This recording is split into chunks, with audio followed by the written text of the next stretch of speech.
오늘 시편 142편도 다윗이 노래했던 다윗의 시입니다. 그런데 부제가 하나 더 붙어 있는데 다윗이 어떤 때에 이 시를 지었고 이 노래를 불렀냐 하면 굴에 있을 때라고 기록하고 있습니다.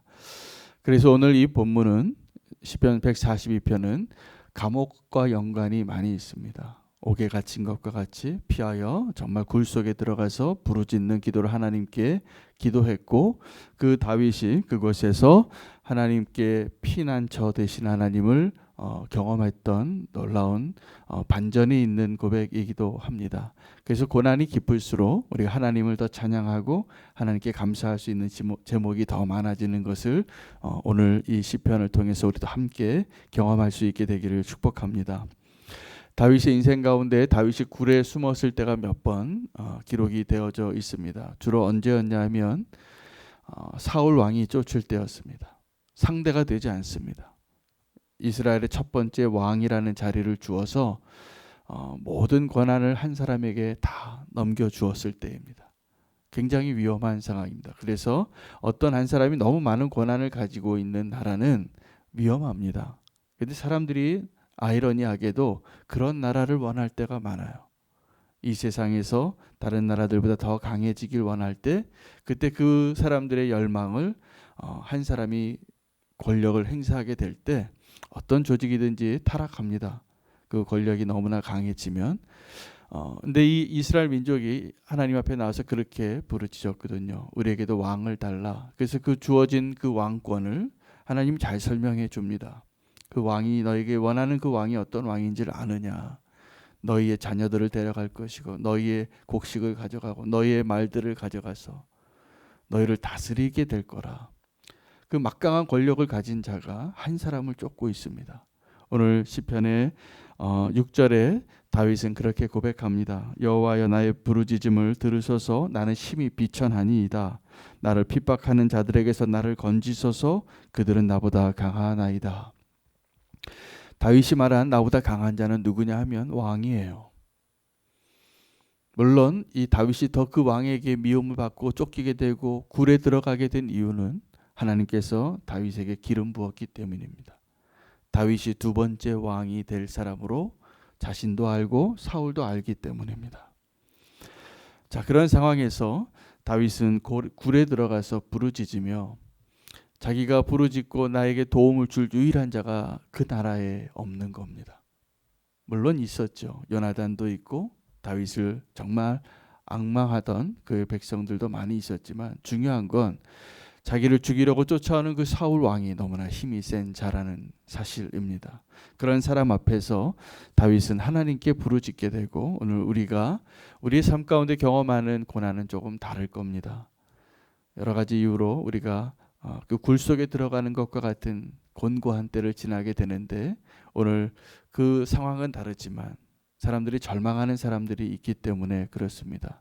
제가 오늘 시편 말씀 142편 말씀 묵상하면서 오늘 우리 교회에서 우리가 기도해 드려야 할 성도들이 얼굴이 떠오르고 기도 제목이 나오더라고요. 오늘 그 성도님들에게 특별한 하나님의 소망과 위로가 있기를 원합니다. 그러려면 하나님께 부르짖어야 합니다. 우리 가운데 절망 가운데 있고 정말 힘겨운 때를 지나고 있는 성도님들을 우리가 다 알 겁니다. 우리가 아는 관계와 상황에 따라서 아는 분도 있고 모르는 분도 계시겠지만 지금 우리 가운데 그런 사람이 있다라는 사실입니다. 그런데 그 절망 가운데 그 굴 속에서 그 성도님에게 진정한 위로와 소망이 되려면 하나님께 부르짖을 수 있는 자가 되어야 한다는 사실을 꼭 기억하시기를 바랍니다. 근데 이것이 정말 행복한 이유입니다. 여러분, 나에게 주변에 아무도 도울 자가 없고 아무도 내 친구가 없고 의지할 곳이 없는 것 같이 보이지만 사실 그렇지 않아요. 하나님께 구하지 않습니다. 믿음이 필요해요. 하나님께 부르짖는 자가 되려면. 근데 믿음이 없으면 자꾸 지푸라기 같은 사람을 붙잡고 사람 붙잡아 보면 결과가 뻔해요. 사람 의지해 보면 그 결론이 뻔해요. 실망해요. 나를 구원할 수 있는 자가 아니에요. 내가 의지할 수 있는 그 누군가가 아니에요. 우리가 그런 경우를 너무 많이 경험하잖아요. 하나님께 부르짖는 자가 부르짖을 수 있는 자가 정말 행복한 사람입니다. 여러분, 행복한 사람이라는 것은 어떤 사람이냐, 누군가 내 말을 들어줄 자가 있는 사람이에요. 여러분, 가족 가운데 또 부부 가운데에도 그렇지 않은 경우가 꽤 많습니다. 부부인데 정말 내 마음을 다 털어놓고 이야기하지 못할 때가 많아요. 불행한 겁니다. 여러분, 그 가정은 회복이 필요한 가정이에요. 그 회복이 다른 게 아니라 정말 귀를 기울여줘서 들어줄 수 있는 존재가 되는 거예요. 서로에게. 그것을 위해서 우리가 무엇이 필요한, 이게 정말 행복의 조건이거든요. 다른 데서 이유를 찾지만 아주 본질적으로는 들어줄 수 있는 자가 못 되는 거예요. 나의 고통을, 나의 아픔을 몰라주는 거예요. 정말 몰라요. 정말. 남편이 아내의 고통을 정말 모르고, 남편이 아내는 남편의 고통을 또 정말 몰라요. 서로 모르고 사는 거예요. 그런데 우리 하나님은 그렇지 않으세요. 하나님은 우리의 정말 애통함을, 우리 정말 곤고함을, 굴 속에서 다윗이 그 어떻게 간절하게 부르짖었는가를 먼저 1, 2절에 표현을 해요. 뭐라고 기도하고 있냐, 기록했냐 하면, 내가 소리 내어서 여호와께 부르짖었다는 거예요. 여러분, 혹시 그런 적 없으십니까? 너무 답답해서 소리 한번 확 지르고 싶을 때, 그래야 내 화가 좀 풀리고, 그래야 내 이 억울함이 좀 풀리고, 그래야 이 상황을 좀 이겨낼 수 있을 것 같아서 부르짖고 싶을 때, 세상 사람들은 그럴 때 술도 마시더라고요. 또 나를 위로할 어떤 정말 의미 없는 만남들을 하고. 그러나 우리에게는 그러한 골방에 들어가서 부르짖고 싶을 때 우리를 정말 위로해 줄 수 있는 딱 한 분이 계신데, 하나님이십니다. 그 하나님께 그 기도의 자리에 꼭 나오시기를 축복합니다. 다윗이 그것을 경험하고 고백합니다. 이렇게 고백해요. 나의 원통함을 하나님 앞에 토로하고 내 우환을 하나님 앞에 진술했다라고 말합니다. 그런데 더 나아가서 지금 그 다윗이 어느 지경에까지 되어졌냐 하면, 물리적으로 그는 쫓기고 있었기 때문에 광야에 숨거나 굴에 숨을 수밖에 없었습니다. 그 굴이 대부분 광야에 있는 굴이에요. 그런데 그 굴에 들어가서 정말 꼼짝달싹 못하고 숨어서 지내고, 오죽하면 하나님께서 그 원수를 갚을 수 있는 기회를 그 다윗이 숨어있던 굴 속에 사울을 보내겠어요. 사울의 거의 화장실인 줄 알고 들어갔다가 바로 앞에서 완전 무장 해제된 사울 왕을 죽일 수 있는 기회가 있는데도 다윗은 죽이지 않았어요. 왜요? 하나님을 경외했기 때문에. 나를 죽이려고 하는 그 원수가 하나님이 기름 부어주신 첫 번째 왕이라는 그 이유 때문에 다윗이 그를 죽이지 않습니다. 그 굴 속에서 다윗은 하나님의 임재와 하나님의 위로와 하나님의 회복을 이미 경험해서 이미 이긴 자예요. 여러분, 우리가 감옥에 갇힌 자와 같이 되어 있을지라도 꼭 그렇게 승리하실 수 있게 되기를 원합니다. 다윗은 그 왕에게 쫓겨서 감옥이나 다름없죠. 더 이상 갈 데가 없습니다. 그 나라 땅에는. 오죽하면 다윗이 나중에 그 나라의 지경을 떠나겠어요. 그 옆에 나라에 가서 미친 사람인 척하고 살면서라도 그 왕에게서 떠나고 싶어서, 도망가고 싶어서. 근데 하나님이 다윗에게 뭘 요구하는지 아십니까? 다시 그 땅으로 돌아오라는 거예요. 그곳에는 다윗이 생각하기에 다윗의 피난처가 그 왕을 피하여 다른 나라로 건너가면 적대국이었죠. 그 나라로 도망가면 피난처가 될 것 같지만, 하나님이 다윗에게 말씀해 주신 피난처는 그 땅을 떠나지 말라. 그러나 내가 너의 피난처 되게 하리라. 다윗이 분명히 그것을 경험한 자예요. 하나님이 나의 피난처이시다. 내가 부르짖을 수 있는 그 누군가가 있다. 여러분, 우리가 기도하고 성도로서 하나님 앞에 누릴 수 있는 가장 큰 행복은 사방은 나를 우겨쌈 싸듯이 나를 삼키고 모든 불행과 억울함이 절망함이 나를 애워싸도 내가 하나님께 부르짖을 수 있고 하나님만이 나의 피난처인 것을 경험하는 것이잖아요. 그 경험이 왜 어려울까요? 하나님께 정말 부르짖지 않기 때문이에요. 하나님을 의지하는 게 아니에요. 하나님께 부르짖을 때 우리가 잘 분별해야 됩니다. 하나님께 부르짖는 것이 하나님께 나의 억울함과 곤고함을 다 토로해서 하나님께 위로를 받는 자가 있고 하나님께 불평하는 자가 있어요. 여러분의 기도가 이 불평과 부르짖는 기도에 어떤 게 더 가까운지 한번 점검해 보시기를 바랍니다. 불평이 있어요. 모세에게 이스라엘 백성이 불평했습니다. 근데 하나님 뭐라고 얘기하시냐면 너희가 지금 이 모세에게 불평한 것이 나에게 불평한 거라는 거예요. 이스라엘 백성이 사무엘에게 찾아와서 우리에게도 왕을 달라고 했어요. 근데 하나님이 사무엘에게 위로하면서 뭐라고 말씀하시냐면 백성들이 너를 버린 것이 아니라 나를 버린 것이라는 거예요.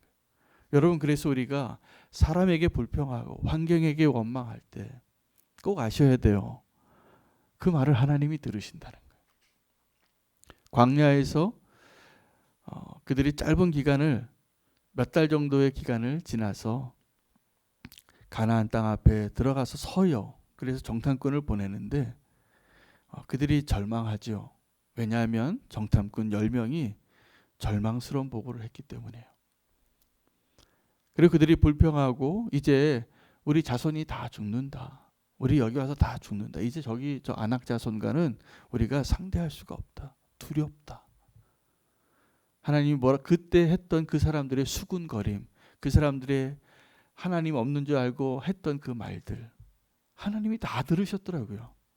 나중에 하나님이 뭐라고 얘기하시냐면 그대로 너희가 했던 말 그대로 내가 이루어지게 하리라. 옛날에 제가 어떤 한 간증을 들었는데 이성미라는 탤런트가 코미디언이 예수님 잘 믿으시는 분이 됐는데 이분이 나중에 예수님 믿고 간증하는데 자기 아들한테 그렇게 욕을 많이 했대요. 그러니까 입에 달고 욕을 했대요. 무슨 죽을 놈아 이렇게 욕을 많이 했는데 어느 날 이 이성미 씨가 기도하다가 하나님이 그 음성을 하시는 말씀을 듣고 정신이 번쩍 들었다는 고백을 해요. 하나님이 뭐라고 얘기하셨냐면 정말 네 말대로 해주랴 그랬대요. 이 욕을 막 하고 자기 아들 사랑하는데도 이 습관적으로 말하는 사람들 있잖아요. 욕이 그냥 습관처럼 말하는 사람. 그런데 하나님이 그 음성 듣고 이성민 씨가 정신이 번쩍 들었다는 거예요. 정말 네 말대로 해주랴. 그러니까 내가 지금 무슨 말을 하고 있는지 그때 깨달은 거죠. 여러분, 우리가 하나님께 부르짖고 내 고난을 토로하는 음성도 하나님이 다 들으시고요. 우리가 불평하고 원망하는 말도 하나님이 다 들으십니다. 하나님이 특별히 우리가 하나님 안 들으시는 줄 알고 하는 얘기를 더 잘 들으세요. 하나님 앞에 서시기를 축복합니다. 그래서 우리 하나님께 부르짖는 자 되는 것이 정말 내가 정말 소망을 갖게 되는 시작이 되는 것임을 꼭 기억하시길 바랍니다. 다윗은 그의 몸은 정말 철창에 갇힌 자와 같이 그 감옥에 그 굴에 숨어 있었지만 정말 두려운 것이 뭐였냐면 내 영혼까지 옥에 갇히는 것이 두려웠어요. 여러분, 사람들 중에 이런 사람들이 있습니다. 저도 제 표현 가운데 어떤 분을 이렇게 내가 스스로 다른 사람에 대해서 얘기할 때도 이렇게 표현하는 분들이 가끔 있어요. 그분은 영혼이 자유로워요. 주로 어떤 분에게 이런 표현을 쓰냐면 정말 자유롭게 사시는 분이 기질상. 이런 분들은 어떤 제도에 갇혀 있거나 어떤 조직에 이렇게 딱 틀에 박힌 일들을 힘겨워하시는 분이 있어요. 기질상. 그럼 저는 이제 그분의 기질을 아니까 내가 인식하기에 저에게도 입력이 되는 거예요. 저분 이렇게 생각하시고 이렇게 판단하시고 이렇게 사는 라이프 스타일을 보니까 자유로운 영혼이시네. 이게는 뭐 사람의 그 장단점을 이야기하는 것이 아니라 그냥 그분의 기질이에요. 그것이 장점이 될 수도 있고 또 어떤 상황에서는 그것이 힘들어서 단점일 수도 있습니다. 저도 그런 사람 중에 한 사람이에요. 저도 제 영혼이 자유로운 사람인데 근데 하나님 안에서 정말 자유한 것은 내가 마음대로 쉬고 싶을 때 쉬고 하고 싶은 말 다 하고 내가 원하는 대로 사는 것이 자유로운 것이 아니라 진정한 자유는 나를 정말 속박하는 것에서부터 자유할 수 있는 게 자유예요. 정말 나를 속박하는 것이 대부분 어떤 거냐면 나의 욕심입니다. 정말 나를 속박하는 것이 내가 지은 죄의 결과들입니다. 정말 자유하기를 원하시면 기질을 떠나서 그 기질은 다 있겠죠. 근데 자유는 내가 자유롭게 살기 위해서 나의 삶의 라이프 스타일이 아니라 진정한 자유는 내 욕심을 버리는 것이고 내가 더 이상 죄 짓지 않는 거예요. 그러면 자유해져요. 이것이 하나님이 우리에게 주시는 자유의 비결이에요. 하나님 말씀대로 살면 자유하게 돼. 진리가 너희를 자유케 하리니. 하나님의 사랑을 경험하면 자유케 되어져요. 이 다윗은 지금 자기의 몸은 옥에 갇힌 것과 같이 굴 속에서 부르짖는 자로 정말 절박한 상황 가운데 있지만 그 절망이 너무나 힘들어서 나보다 힘센 그 왕이 나를 억압하고 내 영혼까지 옥에 가두게 하는 그 지경에까지 다다르니까 하나님께 부르짖는 거예요. 결론이 어떻게 됐을까요? 다윗은 자유로운 자가 됩니다. 그 영혼이 자유로운 자가 되고 그리고 그의 몸도 결국 하나님이 도우셔서 그를 자유케 하고 왕으로 세우십니다. 오늘 하나님께서 정말 저와 여러분을 그 영혼의 감옥에서 건지는 자가 되기를 원합니다. 이게 다윗의 기도였습니다. 한번 보십시오. 7절 말씀을 함께 읽으시기 바랍니다. 함께 읽을까요? 시작. 내 영혼을 옥에서 이끌어 내사 주의 이름을 감사하게 하소서. 주께서 나에게 갚아주시리니 의인들이 나를 두루리이다. 여러분, 그 영혼이 자유케 되어진 자, 그 옥에서 건져진 그 영으로 사는 사람은 감사하는 사람이 돼요. 오늘 보십시오. 다윗이 그 감옥 속에서 억울하잖아요. 내가 의롭게 살고 왕에게 잘못한 거 없고 하나님 앞에 잘못한 게 없는데 나는 왜 지금 쫓기고 있는가? 나는 왜 이렇게 곤고한가? 그가 감사하더라는 거예요. 그 상황에서. 이게 자유한 것. 이게 영혼이 자유한 것. 그런 사람을 그 누가 어떻게 하겠어요? 결론으로 이렇게 그 영혼이 자유케 된 사람은 주변에 누가 있냐 하면 의인들이 있다라는 사실입니다. 여러분, 내 주변에 지금 악인이 많은 것 같지만 이 굴 속에서 부르짖는 기도로 하나님께 그 영혼이 자유케 된 자는 감사하게 되고 의인이 나를 애워싸리니. 이거는 이미 천국에 가지도 않았는데 천국을 누리는 사람이에요. 저는 우리는 교회가 이런 고백의 공동체 되기를 소망하며 기도하게 됩니다. 내 주변에 의로운 자들이 나를 애워싸리니. 나를 애워싸리니.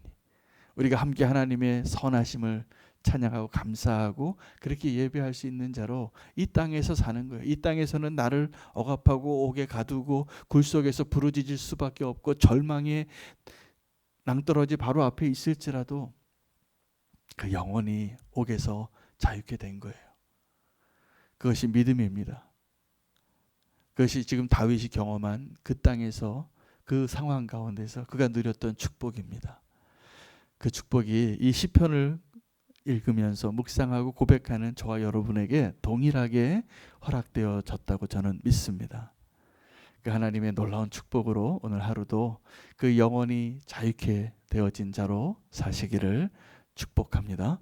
우리 오늘 말씀을 붙잡으시고 함께 통성으로 기도하겠습니다. 하나님, 나의 상황과 환경 속에서 부르짖는 상황밖에 안 되는 그곳에서도 내가 주님께 감사하고 내 영혼을 자유케 하여 주시옵소서. 주의 이름 부르고 기도하겠습니다.